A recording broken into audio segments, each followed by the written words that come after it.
Alors, déjà, le boost ne fait pas tout. Parce qu'il y a des gens qui viennent en mode ouais, tu vois, j'ai cette vidéo-ci, j'aimerais la booster. Ok. Non, c'est pas parce que tu boostes que tu auras forcément les résultats escomptés. La dernière fois, nous avons eu deux merveilleux intervenants qui nous ont parlé de l'art du design dans l'événementiel et aussi de la prise de parole en public.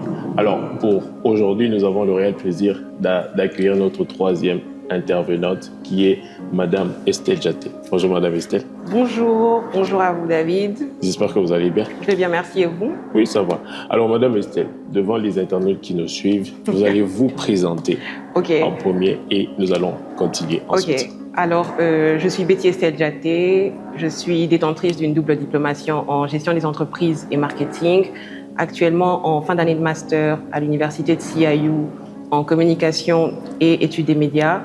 Je suis passionnée de communication et de digital. J'ai commencé le community management en 2021 et en 2022, j'ai commencé à travailler pour mon propre compte. Je pense que je peux m'arrêter là, c'est déjà une bonne introduction. D'accord. Alors, nous allons aller avec le community manager. Vous avez commencé ce métier en 2021. Vous pouvez nous parler en bref du community manager. Qu'est-ce que le community manager? Alors, un community manager, c'est déjà pas ce que les gens pensent, parce que plusieurs personnes ont l'impression que être community manager, c'est juste poster sur les réseaux sociaux. C'est beaucoup plus complexe que ça, en fait. Un community manager doit savoir non seulement créer des stratégies, mais aussi adapter ces stratégies en fonction des tendances, en fonction des trends, en fonction de l'algorithme. Et sachant que l'algorithme change constamment et que les réseaux sociaux, c'est des plateformes en constante évolution, il faut être quelqu'un qui aime se former. Il faut être quelqu'un de passionné. Je vais donner un exemple bête. Tu vas passer 1h30 sur un réel, tu travailles sur ta stratégie et tu es là, tu postes, tu as 3 vues peut-être, enfin tu peux avoir 15, 20 vues et tu as 3 likes. Si tu es quelqu'un qui n'est pas patient, tu vas vite abandonner ce métier. Il y a des vidéos que j'ai eu à poster qui ont décollé 2 semaines plus tard. Il y a des vidéos plus travaillées qui m'ont demandé plus de temps, qui ont eu 500 vues sur TikTok et une vidéo juste comme ça qui a eu 15 cas de vues. Du coup, je pense que le community management, c'est vraiment quelque chose pour les passionnés premièrement et c'est un travail beaucoup plus complexe. Il faut savoir analyser les KPIs, il faut savoir gérer non seulement la partie notoriété, mais fidélisation de la clientèle. Donc, je pense que c'est un peu tout ça. Je retiens la patience, mais je vais revenir avec la passion en dernier. La patience, vous avez parlé de quelque chose de très important. Qu'est-ce qu'il faut, pendant combien de temps on doit patienter pour créer ces contenus? On est pressé à booster, on est pressé à nous voir. Alors, déjà, le boost ne fait pas tout. Si ton contenu n'est pas de qualité, s'il n'est pas qualitatif, tu peux le boost ne fait pas tout. Le boost ne fait pas tout, les gars. Parce qu'il y a des gens qui viennent en mode ouais, tu vois, j'ai cette vidéo-ci, j'aimerais la booster.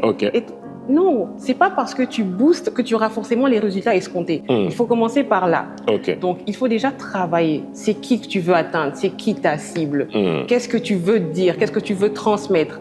Et déjà, il faut arrêter le copier-coller. Le copier-coller ne marche pas. Ne marche pas. C'est pas.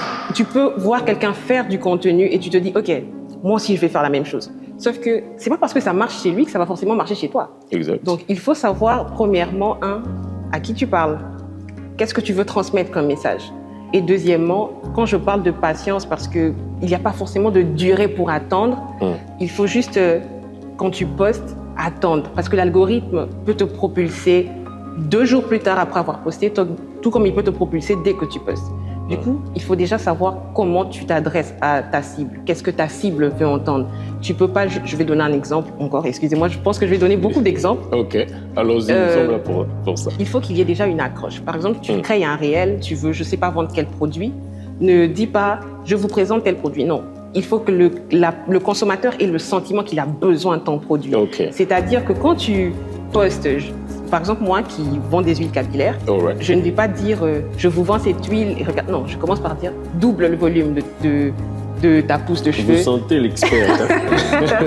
Double le volume de ta pousse de cheveux en ayant cette huile.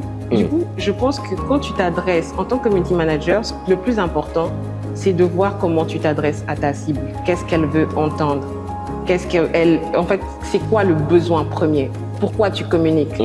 Parce que c'est ça le plus important. Booster, c'est bien, mais pourquoi tu communiques? Pourquoi tu communiques? Qu'est-ce que tu veux atteindre? Donc, même quand tu boostes, tu dois savoir qu'est-ce que tu veux. Pourquoi tu boostes, en fait?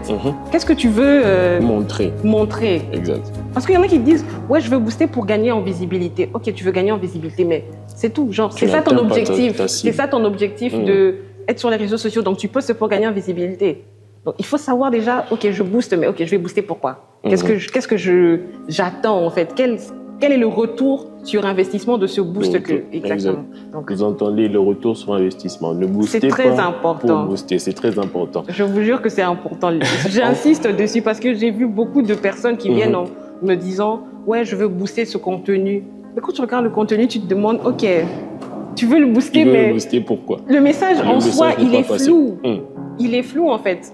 Donc, dis-nous, en fait, quand tu communiques, c'est vraiment le plus important et je pense que c'est la clé pour être, que ce soit community manager ou quoi que ce soit dans le monde des réseaux sociaux. Quand tu communiques, que ce soit pour toi ou pour une entreprise, il faut déjà savoir qu'est-ce que tu veux dire, quel est le message clé, qu'est-ce qu'on doit comprendre.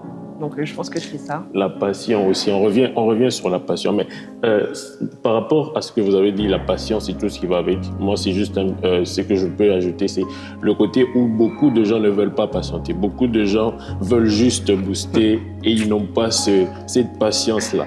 Mais nous allons revenir. La passion, justement. Vous avez été passionné de community manager, ça fait combien de temps maintenant?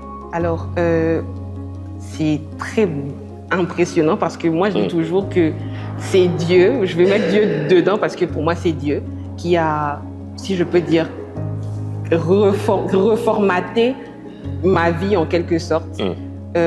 J'ai commencé en gestion des entreprises et marketing et je commençais à me lasser. Vous êtes en cours mais vous êtes fatigué de ce que vous faites. Et en 2019 j'ai fait un stage dans une agence à Kinshasa et j'étais dans le monde de la communication et c'est à partir de là qu'il y a eu le déclic. J'ai commencé à être plus sur les réseaux sociaux, à suivre des créateurs de contenu et c'est à partir de là que j'ai dit « Ah, j'aime bien. Quels sont les débouchés pour être dans la communication ?» Et du coup,